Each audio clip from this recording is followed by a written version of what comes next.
అద్భుతం, అమోఘం. ఈరోజు మన దేశ చరిత్రలోని అద్భుతమైన రోజు. మన హిస్టరీని గోల్డెన్ లెటర్స్తో రాయాల్సిన రోజు. కొన్ని సంవత్సరాలుగా మనం కంటున్న కల ఇప్పుడు నిజమైంది. ప్రపంచ దేశాలన్నీ కళ్ళు పెద్దవి చేసుకుని చూస్తుండగా మన భారతదేశం ఆ అరుదైన ఘనతను సొంతం చేసుకుంది. న్యూయార్క్లో జరిగిన యునైటెడ్ నేషన్స్ ఆర్గనైజేషన్లో ఆల్ మెంబర్స్ మీటింగ్లో మన దేశం సాధించిన ఈ విజయం చూసి అందరూ షాక్ అయ్యారు. ఒకటి కాదు, రెండు కాదు, ఏకంగా 146 దేశాలు మన దేశానికి జై కొట్టాయి. ఇది ఏదో మామూలు ఓటింగ్ కాదు. భవిష్యత్తులో ప్రపంచ రాజకీయాలను, అధికారాలను శాసించే శక్తి మన చేతికి వచ్చినట్లే. మన దేశ చరిత్రలో ఇదొక గోల్డెన్ చాప్టర్.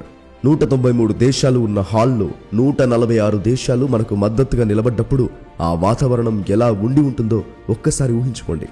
మన డిప్లొమాటిక్ తెలివికి, మన నీతికి, మన లీడర్షిప్ స్కిల్స్కి, మన దేశ గౌరవానికి ప్రతీకగా ఆ చప్పట్లు మారుమోగాయి. ఇది ప్రతి భారతీయుడి గుండె గర్వంతో ఉప్పొంగేలా చేసిన క్షణం. అసలు ఇంతకేం జరిగిందో అని ఆలోచిస్తున్నారా? టాపిక్ డీటెయిల్గా డిస్కస్ చేసుకునే ముందు ఒక చిన్న రిక్వెస్ట్. మీరు మా ఛానల్ సబ్స్క్రైబ్ చేసుకోకపోతే వెంటనే సబ్స్క్రైబ్ చేసుకోండి. కామెంట్ సెక్షన్లో జై హింద్ రాయడం మర్చిపోకండి. United Nations Organization Security Council యుఎన్ఎస్సిలో పర్మనెంట్ మెంబర్షిప్ వీటో పవర్ కోసం మన దేశం పెట్టిన బిల్లు సూపర్ మెజారిటీతో గెలిచింది. ఇంకా ఆశ్చర్యకరమైన విషయం ఏంటంటే, ఇన్నాళ్ళు మనల్ని అడ్డుకున్న, వ్యతిరేకించిన దేశాలే ఈరోజు మన పక్కన నిలబడ్డాయి. కానీ ఈ విజయం కేవలం ఓటింగ్తో ఆగిపోలేదు. అసలైన ఆట ఎప్పుడు మొదలైందంటే, మన విదేశాంగ మంత్రి డాక్టర్ ఎస్ జయశంకర్ మన ప్రతినిధులు యునైటెడ్ నేషన్స్ ఆర్గనైజేషన్ వేదికపై మాట్లాడినప్పుడు ఒక్కొక్కడికి దిమ్మ తిరిగి మైండ్ బ్లాక్ అయిపోయింది. భారతదేశం కేవలం తన కోసం మాత్రమే కాదు, ఆఫ్రికా, ఆసియా, ఇంకా అభివృద్ధి చెందుతున్న ఎన్నో దేశాల గొంతుక అని ప్రపంచానికి గట్టిగా చాటి చెప్పారు. ఇదే మన దేశం యొక్క అసలైన బలం. యూరోపియన్ యూనియన్, ఆస్ట్రేలియా, ఆఫ్రికా, దక్షిణ అమెరికా దేశాలన్నీ మనకు సపోర్ట్గా నిలిచాయి. ఆ సీన్ చూస్తుంటే ఏదో సినిమా చూస్తున్నట్లే అనిపించింది. అయితే ప్రతి కథలో విలన్లున్నట్టే ఇక్కడ కూడా కొందరు విలన్లు అడ్డుపడడానికి ప్రయత్నించారు. టర్కీ, సౌదీ అరేబియా గొంతు చించుకుని అరిచాయి. కానీ వాళ్ల గొంతులు అరణ్య రోదనలా మిగిలిపోయాయి. వాళ్ళ మాటలను ఎవ్వరూ పట్టించుకోలేదు.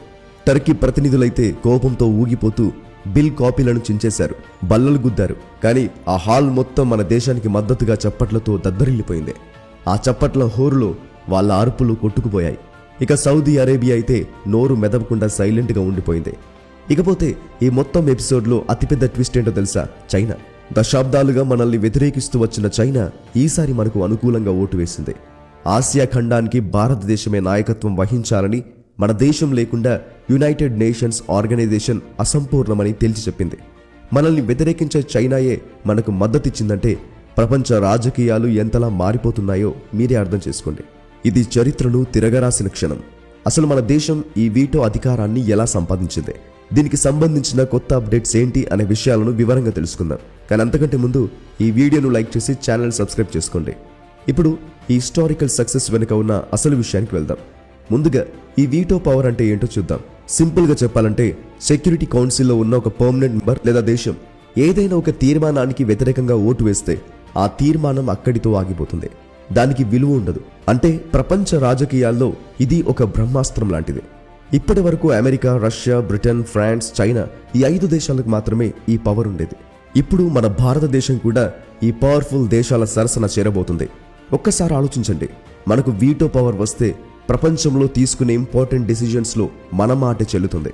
అది చమురు ఒప్పందాలు కావచ్చు, ట్రేడ్ రిలేషన్స్ కావచ్చు, లేదా సెక్యూరిటీకి సంబంధించిన విషయాలు కావచ్చు. ఇకపై మనం చెప్పేదే వేదం. ఇప్పుడు టర్కీ, సౌదీ అరేబియా కడుపు మంట గురించి మాట్లాడుకుందాం. మన దేశానికి మద్దతుగా బిల్ పాస్ అవ్వగానే టర్కీకి ఎంత కోపం వచ్చిందంటే, మన ఐఎన్ఎస్ శ్రీకండ్ యుద్ధనౌక మీద దాడి చేస్తామని బెదిరించడానికి ప్రయత్నించింది. కానీ మన దేశం ఇంటర్నేషనల్ రూల్స్ గురించి చెబుతూ యునైటెడ్ నేషన్స్ ఆర్గనైజేషన్లో టర్కీ బండారాన్ని బయటపెట్టింది.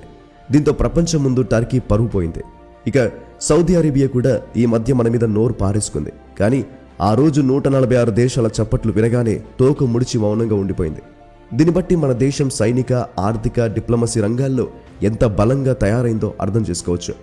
మనల్ని తేలిగ్గా తీసుకుంటే పప్పులో కాలేసినట్లే అని అందరికి తెలిసిపోయింది. ఇకపోతే ఇప్పుడు అమెరికా, రష్యా రోల్ గురించి మాట్లాడుకుందాం. గతంలో అమెరికా మన మీద టారిఫ్ల యుద్ధాలు, ట్రేడ్ విషయంలో ఒత్తిడి తీసుకురావాలని చూసింది. కానీ మన పెరుగుతున్న బలాన్ని, ప్రపంచ దేశాల మద్దతును చూసి ఇప్పుడు అమెరికా కూడా మనకే జై కొట్టింది. ఇక మన చిరకాల మిత్రుడు రష్యా గురించి ప్రత్యేకంగా చెప్పాలా? మన బలాన్ని పెంచడంలో ఎప్పుడు ముందుంటుంది. మన పర్మనెంట్ మెంబర్షిప్కి రష్యా ఎప్పటి నుంచో మద్దతు ఇస్తూనే ఉంది. ఇది మన డిప్లొమసీకి మరింత బలాన్నిచ్చింది. ఫ్రాన్స్, బ్రిటన్ కూడా మనకు గట్టి మద్దతుదారులుగా మారాయి. అంటే ఆ 5 పర్మనెంట్ మెంబర్ దేశాల్లో మనల్ని వ్యతిరేకించే వాళ్ళే లేరన్నమాట. ఇప్పుడు ప్రపంచంపై మన ప్రభావం ఎలా పెరుగుతుందో డిస్కస్ చేసుకుందాం. ఆయిల్, గ్యాస్, వరల్డ్ ట్రేడ్ వంటి విషయాల్లో మన వ్యూహాలను మనమే సొంతంగా నిర్ణయించుకోవచ్చు. ఉదాహరణకు ఈ మధ్య సౌదీ అరేబియాకు వ్యతిరేకంగా మన దేశం ఒక బిల్ను పాస్ చేసింది. దానికి 128 దేశాలు మద్దతు తెలిపాయి. ఒకవేళ అది అమలైతే సౌదీ ఆర్థిక వ్యవస్థకు అది పెద్ద దెబ్బే అవుతుంది. ఇంకా చెప్పాలంటే సౌత్ ఈస్ట్ ఏషియా, ఆఫ్రికా దేశాలన్నీ ఇప్పుడు మన వైపే చూస్తున్నాయి. మయన్మార్, ఇండోనేషియా, వియత్నాం, మలేషియా ఇంకా 53 ఆఫ్రికన్ దేశాలు ప్రపంచ వేదికపై మనమే తమ గొంతుకను వినిపించగలమని నమ్ముతున్నాయి. జపాన్, భూటాన్ లాంటి దేశాలు కూడా మన పర్మనెంట్ మెంబర్షిప్కి సపోర్ట్ ఇస్తున్నాయి. ఇది కేవలం ప్రాంతీయంగానే కాదు, ప్రపంచ స్థాయిలో మన లీడర్షిప్ని స్పష్టం చేస్తుంది. చివరగా చెప్పుకొచ్చేదేంటంటే ఈ విజయం కేవలం దౌత్యపరమైనది మాత్రమే కాదు, ఇది మన ఆర్థిక వ్యవస్థ, సెక్యూరిటీ, ఇంటర్నేషనల్ పాలిటిక్స్ మీద కూడా ప్రభావం చూపుతుంది. సోషల్ మీడియాలో మన విజయం వార్త తెలియగానే ప్రపంచవ్యాప్తంగా ఉన్న భారతీయులందరూ గర్వంతో ఉప్పొంగిపోయారు. మన నాయకత్వాన్ని, మన దౌత్యాన్ని అందరూ ప్రశంసించారు. దీన్ని బట్టి మన దేశం కేవలం రాజకీయంగానే కాదు, వరల్డ్ అవేర్నెస్లో కూడా సెంటర్గా మారుతుందని అర్థమవుతుంది. ఈ విజయం 140 కోట్ల భారతీయుల విజయమని మన ప్రధానమంత్రి నరేంద్ర మోదీ గారు అన్నారు. ఇది కేవలం డిప్లొమాటిక్ విజయం కాదు, ఇది నూతన భారతదేశం యొక్క గుర్తింపు అని విదేశాంగ మంత్రి ఎస్ జయశంకర్ గారు అన్నారు.